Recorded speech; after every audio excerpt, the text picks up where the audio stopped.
miqtë Prizmës. Sot kishte një seancë tjetër parlamentare dhe sigurisht që të gjitha seancat do të sillen, do të përsjaten ndaj të njëjtës birë të kavallit, cilët e urdhëron Sali Berisha. Dhe kjo birë kavallit është justifikimi i vjedhjeve, i manipulimeve të zgjedhjeve, të cilat ai sigurisht i ka përgatitur prej kohësh.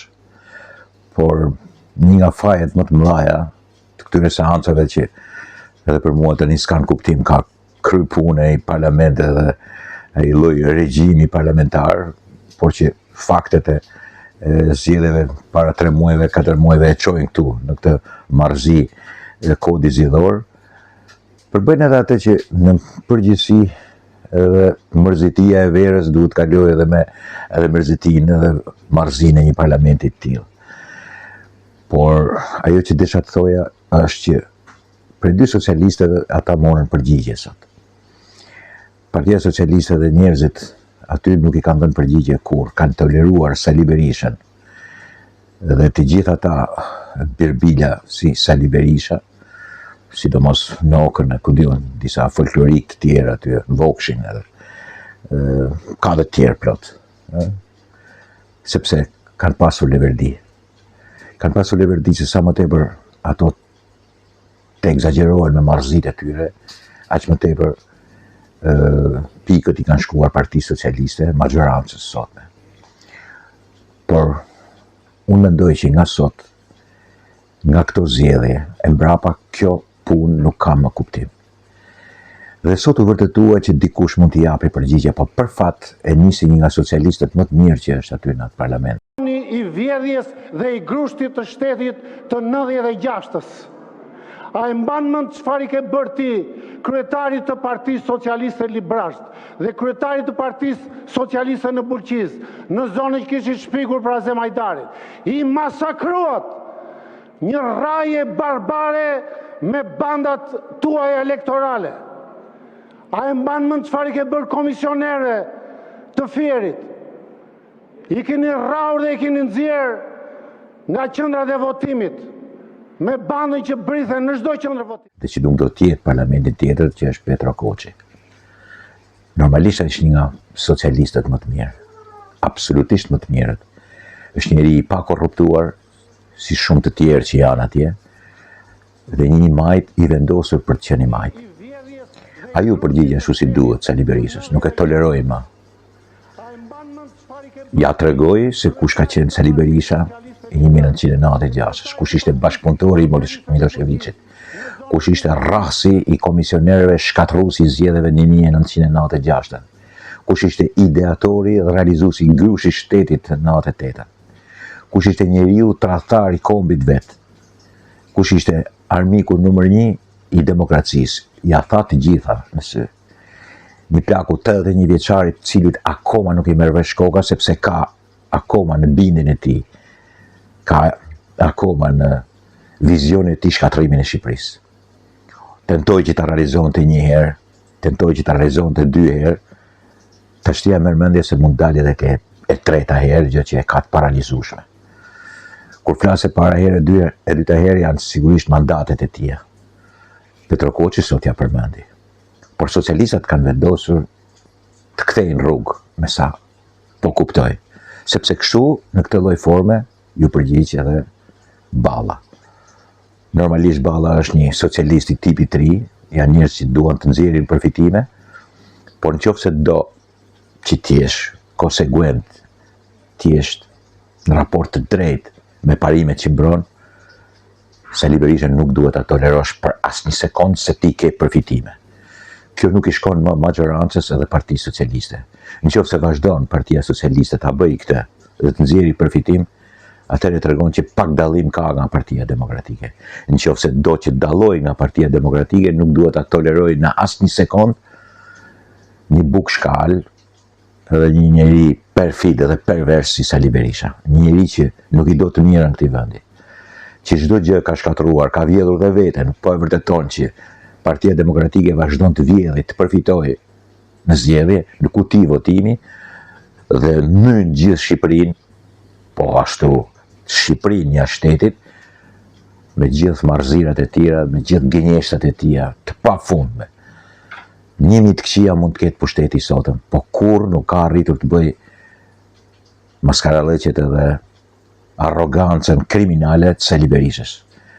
Nuk ka hedhur në herë një fshat, dhe që nuk janë penduar, vazhduan të paguajnë me para, paguan parat e bënd që të votoj Partinë Demokratike, dhe gjaku i 26 njerëzve shkoi kot, praktikisht, dhe 300 plagosurve, organizoi sudet, ja përmendën sot, i mbajti në kontroll, i përdori shikun, shishin, e më vonshëm po shikun e asaj kohe, të gazetetes, e hodhin në erë një ekonomi, shkatroi Shqipërinë, shkatroi edhe gjithë vendin, edhe vazhdojnë të lejojnë që të flasë. Erdhi me anë të Sorosit, me anë të Kopit, edhe njerë, për të bërë 21 janar, edhe ka gojë të flasë edhe sot, që të ndyjë Shqipërinë duke thënë që është narkoshteti. Dhe kush njeriu që kishte ngritur bankën e tij në Lazarat dhe në gjithë Shqipërinë, ku parat që fitohesh nga droga kalonin drejt për drejti ke Partia Demokratike.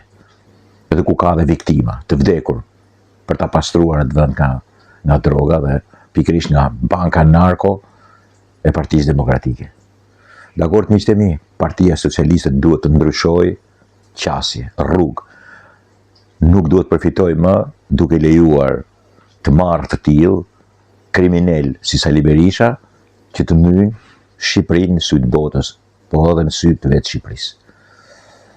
Dakord, tjetra ishte një nga ato batutat, me sa duket Edi Rama është bërë nervoz me britanikët, edhe nuk ka faj.